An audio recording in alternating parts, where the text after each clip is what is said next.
जय माता दी मित्रों।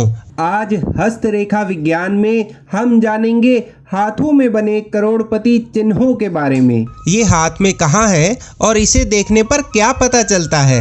मित्रों, वीडियो शुरू करने से पहले इसे लाइक कर दें और चैनल को सब्सक्राइब कर दें, हमें इससे मोटिवेशन मिलता है। शुरू करने से पहले आपको बता दें कि पुरुषों में राइट हैंड यानी दायां हाथ और महिलाओं में बायां हाथ यानी लेफ्ट हैंड में हस्तरेखाओं का अध्ययन करना चाहिए।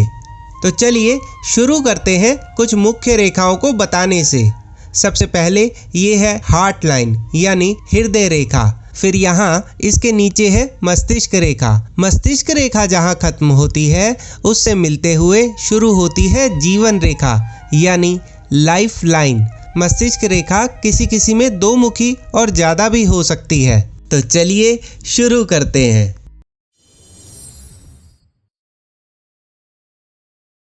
वैसे तो एम का निशान किसी किसी भाग्यशाली के हाथों में ही होता है। ऐसे निशान हाथ में कई जगह बन सकते हैं, पर इसकी सही स्थिति और दशा से इसके शुभ या अशुभ प्रभावों के बारे में पता लगाया जा सकता है।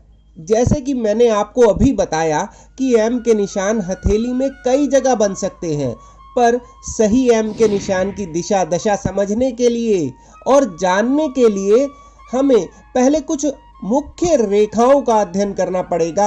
हमें कुछ मुख्य रेखाओं की समझ होनी चाहिए।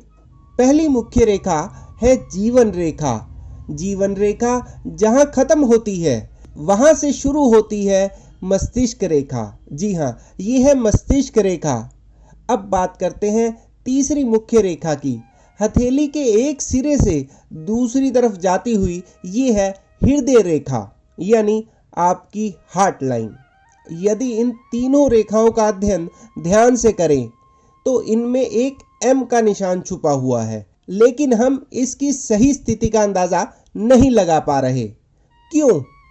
इन तीनों रेखाओं जीवन रेखा, मस्तिष्क रेखा और हृदय रेखा के साथ अगर ये भाग्य रेखा जो हथेली के निचले सिरे से होती हुई शनि पर्वत की ओर जाए और मस्तिष्क रेखा और हृदय रेखा को क्रॉस करते हुए काटते हुए ये एक एम की आकार की आकृति या एम का निशान बना रही हो, तो मित्रों समझ लीजिए यही है वो एम का साइन जो आपके जीवन में बड़े बड़े बदलाव ला सकता है। आपके सपनों का घर, गाड़ी, ऐशो आराम की जिंदगी, पैसा, शोहरत, दौलत सब कुछ दिला सकता है ये एम का सही निशान।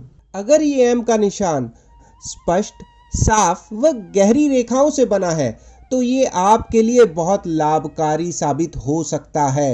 ये बहुत लकी साइन माना जाता है। अगर ये रेखा विभाजन के बाद नीचे ना जाकर ऊपर की ओर हृदय को क्रॉस कर बुद्ध पर्वत की ओर जाए तो ऐसी स्थिति में इनके बिजनेस में सफलता के योग बनते हैं। ये जातक बातों के धनी होते हैं। बातों से कैसे काम निकलवाना है इन्हें अच्छे से मालूम है। दो मुखी मस्तिष्क रेखा विभाजित होते हुए यदि एक रेखा चंद्र पर्वत की ओर और दूसरी बुद्ध पर्वत की ओर जाए तो ये शुभ माना जाता है। ऐसा व्यक्ति बहुत गुणी, साहसी, बुद्धिमान, सहनशील और अच्छा व्यक्ति माना जाता है।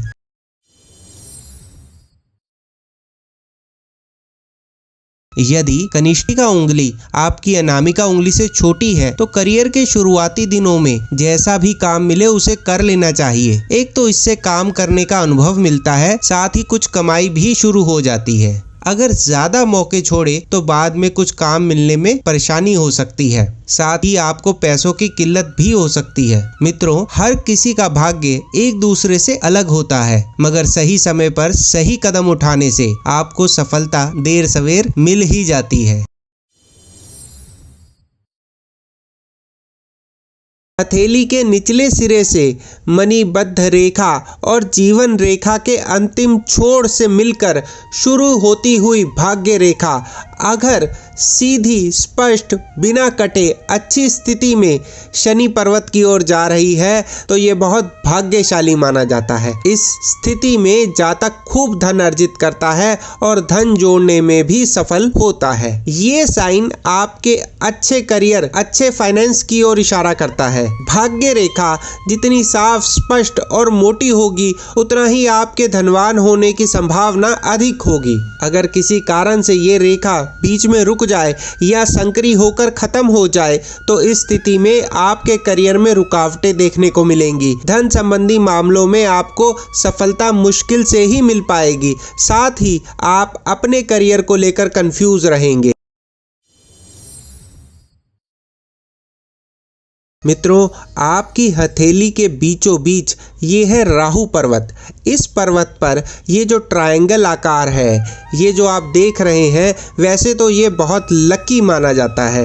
ये ट्रायंगल 3 अलग अलग रेखाओं से मिलकर बना होता है, जिसमें पहली रेखा मस्तिष्क रेखा है, दूसरी रेखा भाग्य रेखा है और ये जो आप तीसरी यूनिक लाइन देख रहे हैं, ये है स्वास्थ्य रेखा। इन तीनों रेखाओं से मिलकर बना है ये मनी ट्रायंगल।